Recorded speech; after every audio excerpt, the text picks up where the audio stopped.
Okay, and it looks like all is good. Hello, everyone. I'm Karen Trivet, and I'm an archivist.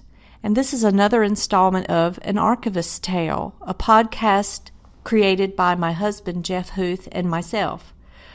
We are so thrilled today to have another guest who's going to tell us her story as to how she became an archivist and those things that keep her passionate about the profession. So, Daria, introduce yourself. Hi, I'm Daria Labinsky, and I presently work at the Jimmy Carter Presidential Library and Museum in Atlanta, Georgia. I am originally from New Jersey, and I've lived in Illinois and New Mexico and St. Louis before coming to Atlanta. I just started at the Carter Library in October of last year. Very good. Thank you so much, and thank you for joining us today. Or I should say myself, because Jeff's at Merrick right now. Yes. So we tend to ask two questions and let the rest of the conversation develop organically. So I'll start with the first question just to get things off the ground. What is your archivist origin story? Okay, my story is sort of unusual. I didn't become an archivist with a capital A, until 2013. Before that, I was a local history librarian and reference librarian, and I was a preservation technician. And before that, I was a freelance writer and editor. And before that, I was a newspaper journalist. And before that, I was an intern at a TV station. And then before that, I was in college. So you don't want to know about my high school jobs. Let's see. Where's the best place to start? Probably the best place to start is I received an undergraduate degree and a master's in journalism from Northwestern University. And I began working at a newspaper in Peoria, Illinois, Peoria Journal-Star. There I met my husband, who was the head of the copy desk at the time, and he actually hired me. And so when people ask, how did you meet your husband? The answer is, I hired her. Or he hired me. And it sounds a little weird. We didn't date when we were working, when he was my boss. Oh, okay. We dated after I switched departments, and we were just friends, and we started hanging out together, and those things happened. And yeah. Next thing you know, we're getting married. And interestingly enough, the Peoria Journal-Star was like dating central. It was like Peyton Place. Oh boy. Romances and illicit affairs. Oh my God. It was a big deal. So it's funny, but several of the people that about 5 or 6 couples got married. 4 or 5 or 6 couples got married, all within a couple of years. Wow. And all of us are still together, which is that's nice. Awesome. So we're all hitting around 30-year anniversaries, because our anniversary is this year. Oh, yeah. Well, congratulations. It's funny. But there was a point when we were journalists. I was an entertainment editor. My husband was the assistant managing editor for photos and graphics. And we decided to quit our jobs and become freelance writers. And that's a lot. It sounds better than it's a lot harder than it sounds. Yeah, I'm sure. We thought we would be, traveling around. People would pay us boatloads of money to write.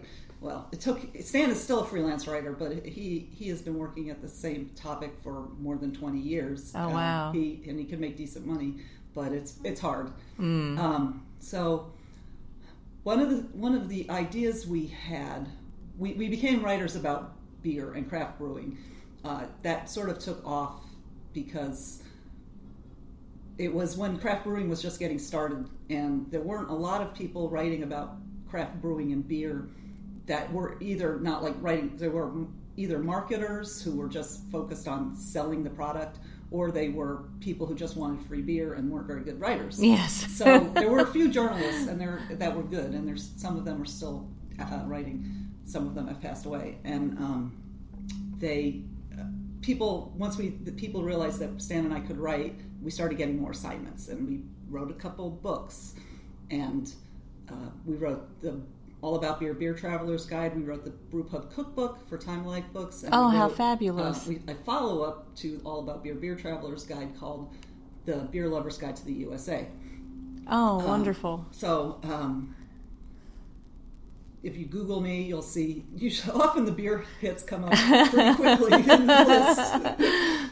And I've even given credit for books I've never heard of. So goodness! Oh my Google goodness! Sometimes. So anyway, so when we were researching All About Beer Traveler's Guide, which was for All About Beer magazine, we were also researching a book about an artist in New Mexico, and that book was published as Frank Applegate, Artist and Preservationist by LPD Press in New Mexico. Frank Applegate was an artist and a writer and a preservationist, and he's quite well known in Santa Fe and northern New Mexico. He is definitely more of a regional artist, though. He was a sculptor. He lived in New Jersey. He was from Illinois. He lived in New Jersey after he graduated college, and he had some very influential friends who were members of the 8 group and the Armory Show, people who showed at the Armory Show. And he hung out with some of the bohemians in New York, and he had some shows in New York. And someone there invited him to come visit when he was planning to drive to Pasadena, California with his family, and they invited him to come visit. And Santa Fe, this person lived in Greenwich Village, but also had a house in Santa Fe, invited him to come visit, and he moved there and he never left. And there he met people like Mary Hunter Austin, who was really known as early environmentalist feminist writer from the early 1920s. The Land of Little Rain is still considered a classic. Actually, the last book he was working on at the time he died at the age of 50 of a massive heart attack. And he was working on a book with Ansel Adams. Oh, wow. And he was driving around northern New Mexico with Ansel Adams, and Ansel Adams was taking pictures, and Ansel Adams was just this young guy, he was in his early to maybe mid to late 20s at the time, and they were friends, and Ansel Adams and Mary Austin and Frank and Ansel Adams were working on a book together. Well, the book was never published because Frank died, and then Mary Austin died a few years later. But Frank Applegate is my husband's great uncle. My husband's name is Stan Hieronymus, by the way, which if people in the beer community know that name. Okay. I keep running into people and then they find out who he is, and they're like, they know him. He's big in homebrewing, and he writes books that help brewers make their beer, improve their beer, basically. And he does a lot of research on ingredients like hops and local ingredients, etc.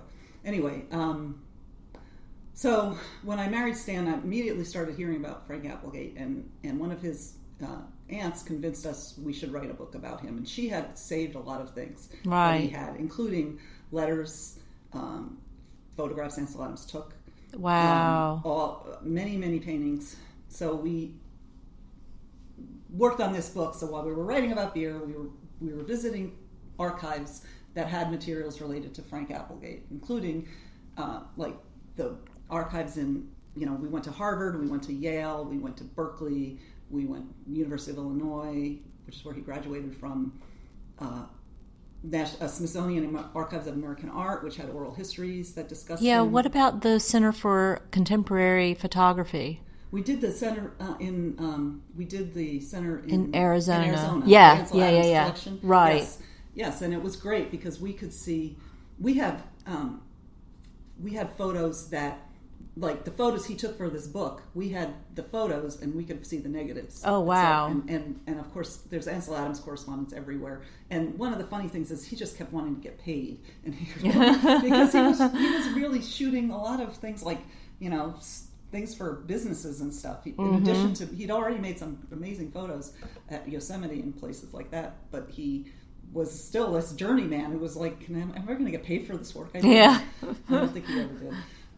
But anyway, so because we were working on the book, and I decided I'd like to work in an archives or a special collections library. Because of the nature of the material and the experience? I was spending so much time there, and I just, you get that thrill when you see a letter, and you get these stories that don't ever make it into books that you find in letters, or you find some kind of notice. Winter Binner is an American poet, and he was very good friends with Frank Applegate.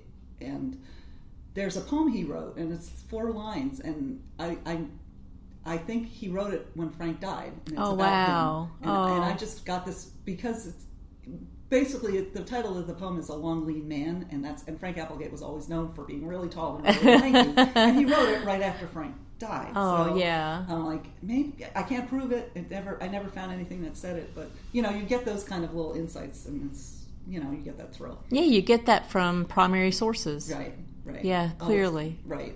I mean, even in my current job, like I'll see notes about something and they might be derogatory, or you'll just see somebody like their cigarette burned on a page and they go oops and point to it or something. And it's like, this is like Hamilton Jordan, President Carter's chief of staff's right oops here. It's just that's you just too get precious. It's like it speaks the letters speak to you, the documents speak to you.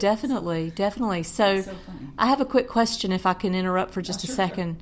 Sure. So when did you get your library training? Okay, that was I was working on the Applegate book. We'd moved to Santa Fe because in doing all this research, we traveled all around the country and decided we wanted to live in New Mexico.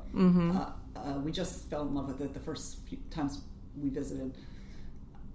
And it was handy for this book, so it worked out well too. And that's where we ended up finding our publisher also, which was nice because we could have been operating via mail, but to be able to go to our publishers all the time and talk to them and help them discuss the layout, etc. And plus we had all these archives in New Mexico that we visited on trips, but as we were getting closer to the actual submitting the manuscript, you wanted to double check things, and we could do that. And sure, right there. Sure. So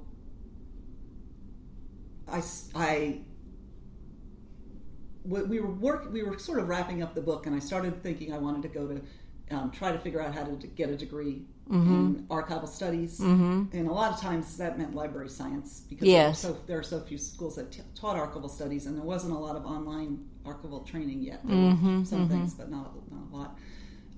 There were a lot of library science programs online back this is the late 90s, but there weren't a lot of archival science programs yet. Right. But I found out that Emporia State University was going to be offering a distance learning program in New Mexico, in Albuquerque. So it was at the University of New Mexico, and the way Emporia's programs work is for distance learning is you would meet with instructors one weekend a month, more or less, and then you would have assignments, and you'd work on the assignments for a month, and then you'd come back and you'd meet with the instructors again.